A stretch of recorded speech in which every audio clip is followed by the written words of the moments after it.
Happy Deepawali guys, कैसे हैं आप सब। तो सुबह हो गया है और अब हम सुबह होते ही सो के उठे हैं और आप लोगों को एक छोटा सा विश कर दूँ ये सोच रहा था। तो दीपावली की ढेर सारी शुभकामनाएं आप सभी को। आप सब लोग स्वस्थ रहें, मस्त रहें और ढेर सारी खुशी आपको परिवार को दे भगवान।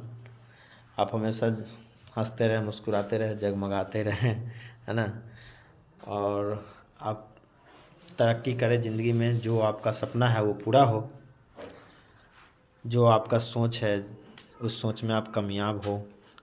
अ, हर इंसान का अपना अपना सोच होता है कि मैं अपने लाइफ में ये बनूं वो बनूं, है ना।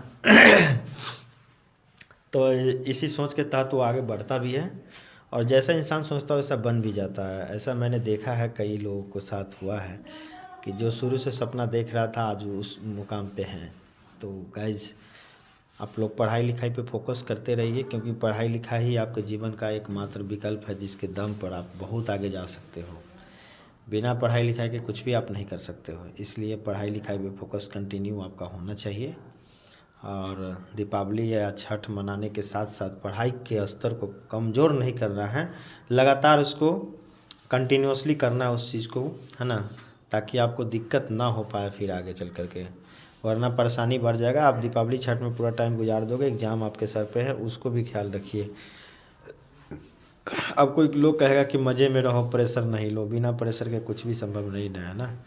आपको प्रेशर तो लेना ही पड़ेगा, पढ़ाई के लिए भी, है ना। हर काम के लिए प्रेशर लेना ही पड़ता है। बिना पढ़े लिखे, बिना प्रेशर लिए हुए आप नहीं कुछ कर सकते हो। अगर आप ये सोचोगे बहुत समय है, कल पढ़ लूँगा, परसों पढ़ लूँगा, रोज़ रोज़ यही सोचोगे तो फिर किसी काम का नहीं रह जाओगे। पढ़ने के लिए आपको पर डे एक अंदर से आंतरिक इच्छा प्रकट करना होगा कि मेरा एग्ज़ाम कल ही है, तो आप पूरे ताकत के साथ पढ़ाई करोगे। अगर हर रोज़ ये सोच के पढ़ोगे तो आपकी तैयारी अच्छी होगी और आप बेहतर पढ़ पाओगे और आपको नींद भी नहीं आएगी। आपको नींद 5 घंटे पर डे लेना है, लेकिन इससे ज़्यादा सोने का मतलब है कि आप अपने करियर को ख़राब कर रहे हैं। आप स्टूडेंट लाइफ में 5 से 6 घंटा सोइए और कंटिन्यू अपने वर्क पे फोकस करते रहिए, ठीक है। तभी जाके फिर सफलता मिलेगा। सफलता एक दिन का चीज़ तो है नहीं, है ना। और सफलता कोई मूल मंत्र नहीं, बस एक ही मंत्र है, हार्ड वर्क। हार्ड वर्क से ही आप सफल हो सकते हो, है ना। मैं जानता हूँ कि पढ़ने के क्रम में बहुत सारी कठिनाइयाँ आती रहती है और बहुत सारे कभी कभी तो फ्रस्ट्रेशन का शिकार भी जाता है इंसान, कैसे पढ़े ना पढ़े, बहुत कुछ पढ़ने के बाद भी भूल जाते हैं। तो उसको लगातार रिपीट करना होगा, कंटिन्यूअसली रिपीट करना होगा। और अभी आपको पढ़ने का एकमात्र सीधा सा बात है कि आप क्वेश्चन बैंक बनाइए। जो जो कॉन्सेप्ट आप लिए हैं, जो थ्योरी मिला है सर के द्वारा, उस तमाम थ्योरी को आप पढ़िए, कवर कीजिए और उसके बाद लगातार कॉन्सेप्ट पर फोकस करते रहिए।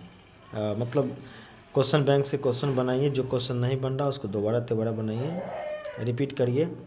और जो क्वेश्चन बन रहा है उसमें टाइम देने की ज़रूरत नहीं है। ऑब्जेक्टिव सब्जेक्टिव ऑब्जेक्टिव बनाने के थ्योरी पोर्शन को मजबूत कर लीजिए। जब तक थ्योरी नहीं कंप्लीट होगा आप ऑब्जेक्टिव नहीं बना सकते हो।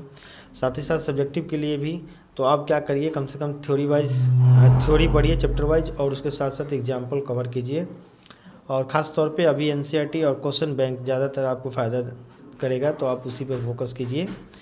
तो इसी के साथ मैं लेता हूँ विदा। जय हिंद, जय भारत।